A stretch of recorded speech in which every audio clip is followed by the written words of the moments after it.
approximately 200 Marines who are already in Papua New Guinea as part of Task Force Koa Moana 23 stand ready to support if asked. Shifting gears, the Department of Defense announced today the establishment of Task Force Lima, which will assess, synchronize, and employ generative artificial intelligence across the department. Deputy Secretary of Defense Kathleen Hicks directed the organization of the task force to minimize risk and redundancy while the department pursues generative AI initiatives, including large language models.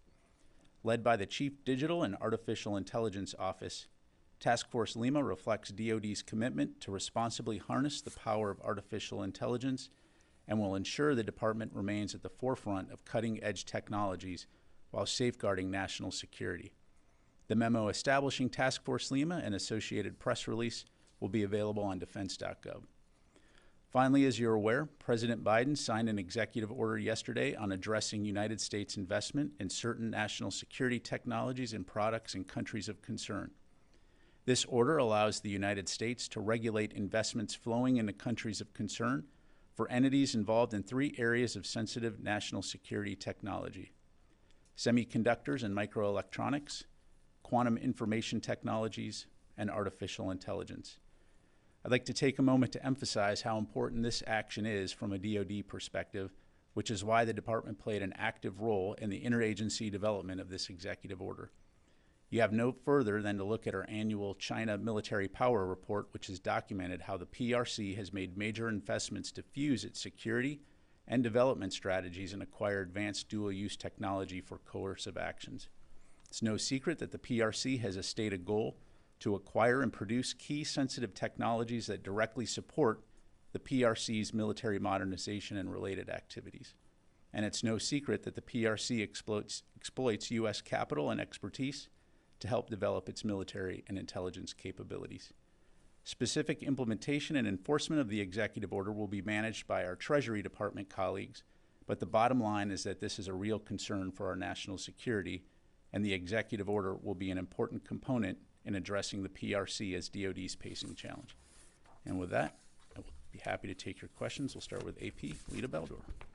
Thanks, Pat. On aid to Ukraine, can you address, I'm guessing you don't want to talk much about the supplemental yet, but can you address the aid looking forward? Is the $6 billion that you have as part of the carryover enough to get the U.S. through the end of this fiscal year as far as aid to Ukraine goes? Or do you think that will run out more quickly than the end of September? And looking forward also, are there things that you think the military needs to do right now to aid Ukraine that you are unable to do without any solid funding solution that's in place? Yeah, thanks, Lita. So as it relates to supplementals, you're correct. I'd refer you to OMB for any questions on that. I don't have anything to provide at this time. When it comes, broadly speaking, to support for Ukraine, I would say that, as we have said in the past, we will continue to support Ukraine for as long as it takes. In terms of the kinds of capabilities that they will need going forward, that will be a continuing discussion that we have with the Ukrainians and with our allies and partners. As far as funding goes, we currently have, as you know, restored and are able to use $6.2 billion in PDA that was previously committed. And so that money is available to us beyond the fiscal year, going into the next fiscal year, as are approximately $600 million in remaining USAI funds, which again is a 2-year funding stream. So the bottom line in all of that is we will continue to work very, very closely with the interagency and with Ukraine to ensure they get what they need. Is that $6 billion enough to get you through the end of this fiscal year? Again, I'm not going to get into a line item in terms of what and how we may use that funding, other than to say, again, we remain confident that we'll be able to continue to support Ukraine for as long as it takes. Thank you. Janie. Thank you, General. North Korean military command announced that it would launch a reconnaissance satellite at any time very soon. What is the U.S. response posture to North Korea's certain provocation? Well, you know, we've been very clear about our concerns when it comes to provocations and potential provocations by the DPRK. I'm not going to, again, speculate or talk about any potential future actions by the DPRK other than to say we have been and will remain in close contact with our Republic of Korea and Japanese allies to ensure that we have a common understanding of the situation in the region and that we can continue to work together to ensure peace and stability. So what are the limitations of the U.S. extended deterrence on the South Korea? Can South Korea participate in the U.S. use of nuclear weapons? I think we've been very clear in terms of the tenets of extended deterrence, and that we've also been very clear that we are going to continue to have South Korea's back when it comes to defense. And I'll leave it at that. Let me move on. Yes, ma'am. Ro. Yes, thank you so much, General. I have a question on the executive order on the restriction on US investment in China. So thank you for sharing your notes. And you mentioned that the Pentagon has played a role in this executive order. And could you please elaborate how Pentagon was involved in this discussion to draft the executive order? So was it to target the specific technologies or products? Sure. And just to make sure I understand your question, you want to know the role that DoD played in terms of helping. Sure. So really, as the executive order was being put together, we played a key role within the U.S. interagency process in terms of the potential military use of the kinds of technologies that I highlighted. So protecting our national security means protecting technologies that are critical for the future of military innovation.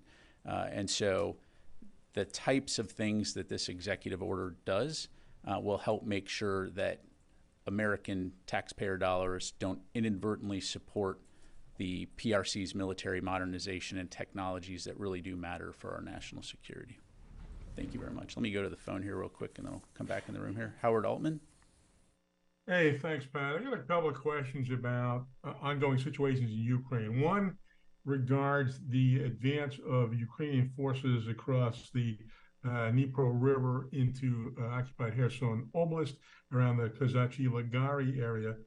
The second regards Kupiansk in Kharkiv Oblast has announced a mandatory evacuation as Russian forces are approaching. Can you say how concerned the Pentagon is about the Russian approach towards Kupiansk and towards deeper into Kharkiv, and how that might affect the counteroffensive? Yeah, thanks, Howard. So when it comes to Ukrainian combat operations, I'll defer to them to talk about the specifics. More broadly speaking, when it comes to the situation in Ukraine, you know, we've been concerned for a very long time in terms of Russia's activities and their efforts to hold and occupy Ukrainian territory. And so that is why you see us continuously working very hard with Ukraine and our allies and partners to ensure that the Ukrainian armed forces and that the Ukrainian people have the means to defend themselves and take back their sovereign territory. Let me go to one more here on the phone. Jeff Shogel, Task and Purpose. Thank you. Sorry about the delay. ECOWAS has apparently mobilized or is starting the mobilization of its standby force for a possible intervention in Niger. Does this affect the disposition of the roughly 1,100 U.S. troops in Niger? Yeah, thanks, Jeff. So I've seen the reports about that. I don't have anything to provide in terms of ECOWAS. I will tell you, as it relates to Niger right now, we are continuing to closely monitor the situation. There has been no change to the U.S. military force posture in the country, and has been the case. The U.S. government focus remains on a diplomatic solution. Thank you, Carla. Thanks. Just to follow up on Niger. So I know you just said that concerning ECOWAS, but just in general, what's the status? Have any U.S. troops moved out since our last briefing? Have there been any CT operations since our last briefing? And then I have a follow-up. Yeah, again, as it relates to U.S. forces, there's been no force posture change of our forces there. And your follow-up? And then, so the junta, as I understand, they came into power saying that they could do a better job protecting the people from these Islamist extremist groups. Should the junta refuse mediation attempts to reestablish the democratically elected government, what will that mean for the U.S. military? Will the U.S. military continue to support their battle with groups linked to Al-Qaeda and Islamic State? Yeah, so at this stage, Carla, I really don't want to speculate or get into hypotheticals. As I mentioned, our focus remains on a diplomatic solution and restoring Niger's hard-earned democracy, and so that will continue to be our focus. Certainly, as the situation evolves and develops, and if there are updates to provide, we'll be sure to pass those along. How long is this situation going to be in limbo? I mean, it's been 2 weeks at this point since the junta took over, and the U.S. position has remained the same. Yeah, again, I'm not going to speculate on that. Thank you. Liz? Thank you. Earlier this week, Gold Star families of 13 service members killed in the Abbey Gate bombing held public testimony, and they're looking for answers on why their sons and daughters were killed. I'm wondering, was the Abbey Gate bombing preventable, and what mistakes were made leading up to the chaotic Afghanistan withdrawal could have been prevented? Yeah. So first, let me just say up front, we obviously send our deepest condolences and thoughts and prayers to the families of those 13 fallen. Any time we lose one of our warriors, it's not an easy thing, and we understand the implications that it has on family members going well beyond immediate family. As it relates to the Abbey Gate bombing, as you know, Central Command did do an investigation on those, and so I'd refer you to those reports.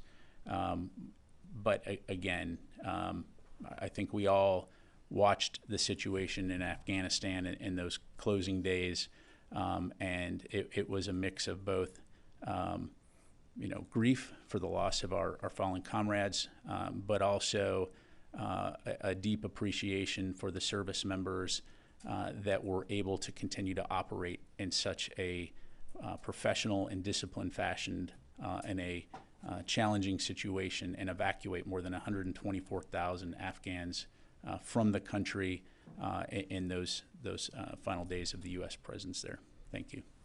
All right, Chris. U.S. military medical officials found some harmful and potentially carcinogenic materials at ICBM facilities in Montana, and Senator Tester has sent a letter to the Pentagon expressing his concern and asking for answers from the Pentagon. Does Secretary Austin plan to have any conversations with folks at Malmstrom, with the senator, or is this going to remain an Air Force investigation? But now that this is showing some concern. Well, certainly any congressional requests for information, as we always do, we will respond accordingly to that. Secretary Austin is of course being kept up to date on the situation and is confident that U.S. Strategic Command and the Air Force are taking this seriously. I'd refer you to the Air Force for the specifics, but do know that Air Force Global Strike Command, the commander and his staff are taking this very, very seriously. And so no doubt that they will continue to do so. Thank you. Yes, sir. Thanks, General. So this one's on Niger. So for the last couple of years, the military there has participated in Flintlock, which is an AFRICOM training exercise. And so I'm just wondering if the Pentagon has any knowledge of whether leaders in the current military junta may have, received U.S. training in the past, whether it's Flintlock or another exercise. Yeah, we do know that several Nigerian military personnel associated with the events there have received U.S. training in the past. There is no correlation between the training that they received and their activities. Any training we provide, whether through National Defense University or others, or exercises, always adheres to the principles of democratic governance, civilian rule of the military, rule of law, military-civilian relations, and so I just leave it at that. Thank you very much. Yes, sir. Thank you, General. The military leaders in Niger declared that there's a new government. So how much that decision put the diplomacy solution in a tough way? And does there any communication between the leaders of U.S. troops in Niger and the Niger military? What kind of communications, if there is any communication between them? Yeah, thanks for the question. Well, as I mentioned, again, from a U.S. standpoint, we are going to continue to focus on a diplomatic solution to the situation in Niger. I think our colleagues at the State Department have talked about some of those efforts in terms of communication. In the meantime, our forces remain, no change to force posture. They're on the bases there. They're cooperating with Nigerian officials there to keep those bases operating and keep services running. Niger has, as I mentioned, had a hard-earned democracy, and so we're going to continue to stay focused on working toward that end. But again, the situation remains fluid, and we'll continue to monitor, and when we have more to provide, we'll do that. Thank you very much. Let me take a couple more from the phone here, and I'll come back into the room. I've got George Castle.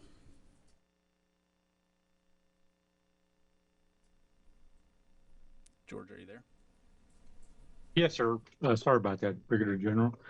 My question is mainly on the U.S. side of protecting the United States. We have military bases around here, and they're allowing the Chinese government to purchase up land that is located near these Air Force bases.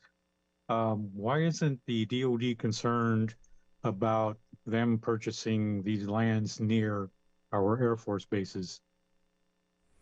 Yeah, thanks very much. I'm not sure specifically where you're at or which base you're talking about, but I do know that this is something that the department does take seriously. Really, Department of Commerce are the right folks to talk to in terms of a policy standpoint when it comes to foreign investment or foreign purchase of property in the United States. But look, at the end of the day, the United States military, when it comes to our bases, we will take appropriate measures to safeguard our facilities, as we always do. But when it comes to the potential for any foreign government to purchase property, I'd refer you to Department of Commerce for more details on that front. Thank you very much. Okay, Heather Mongilio, USNI. Thanks so much.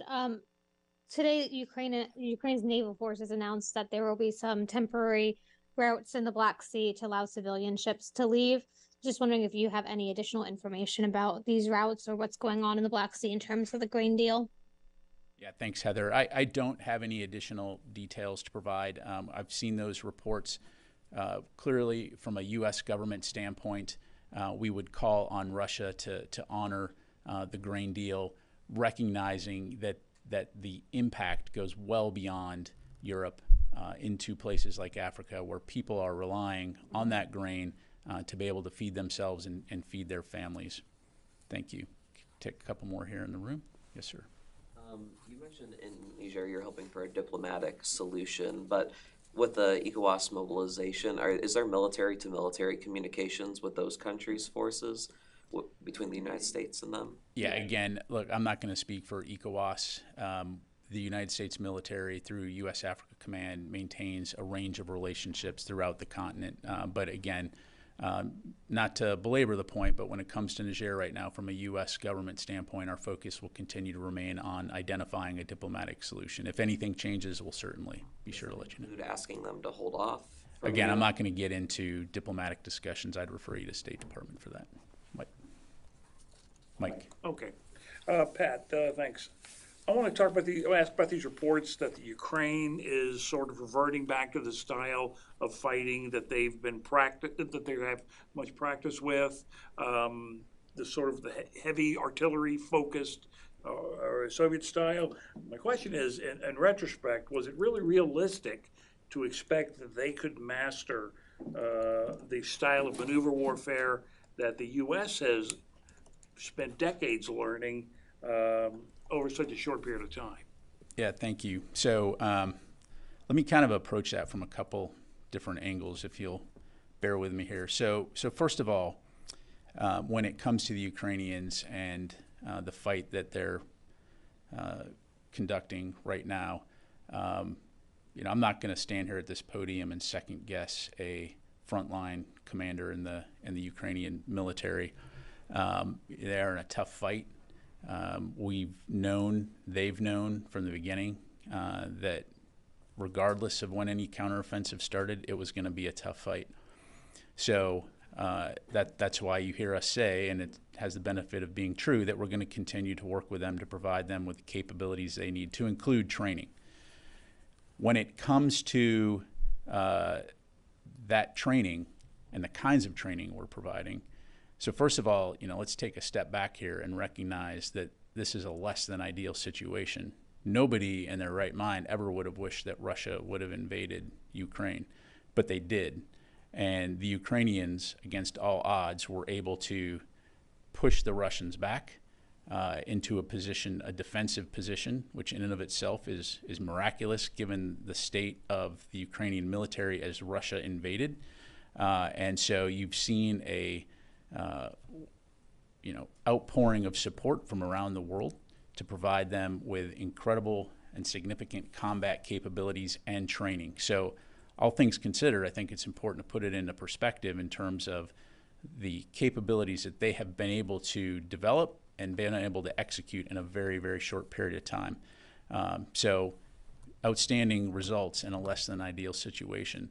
Going forward, we're going to continue to consult with them. We're going to continue to provide them training so that they can take back sovereign territory and ultimately win this fight. Thank you. Yes, ma'am. I wanted to follow up on cluster munitions. On Monday, Army Acquisition Chief Doug Bush said that the 155 millimeter rounds production won't be up to full capacity that they're hoping for until 2025, and I know that the cluster munitions are supposed to be kind of a bridging capability for that. Are the cluster munitions something that are going to have to be a bridging capability until 2025, or is the Pentagon weighing other capabilities that can also do that job? Sure. So in terms of 155, we've provided to date over 2 million 155 millimeter ammo rounds to Ukraine since the start of the fight. We've also enabled a rapid increase in 155 ammo production, so from 14,000 a month in February of 22 to approximately 24,000 a month currently, and we plan to be at over 80,000 a month over the following year. And so while these stockpiles are not unlimited, we are comfortable that where we're at right now with our stockpiles, and we are comfortable that we will be able to continue to work closely with allies and partners around the world on that front. On the DPICMs, again, this right now has provided the Ukrainians with a capability to continue to take the fight to the enemy. We have all indications that they're employing those weapons properly on the battlefield, as they indicated they would. But 155 aside, whatever they need, we're going to continue to work closely to ensure that they have what's necessary to continue the fight and to take back sovereign territory. Thank you. All right. Take one last question and then we'll go. Yes, one more question on Ukraine. It's being reported that the Biden administration is going to ask for $13 billion more to send to Ukraine. And given that reporting, what weapons are taking precedent now in the fight in Ukraine that the U.S. would want to send in the future? Yeah, thank you. Again, as I mentioned earlier, anything regarding supplementals, I'd refer you to OMB. I'm just not going to have anything to provide at this time. Thank you. Thanks very much, everybody.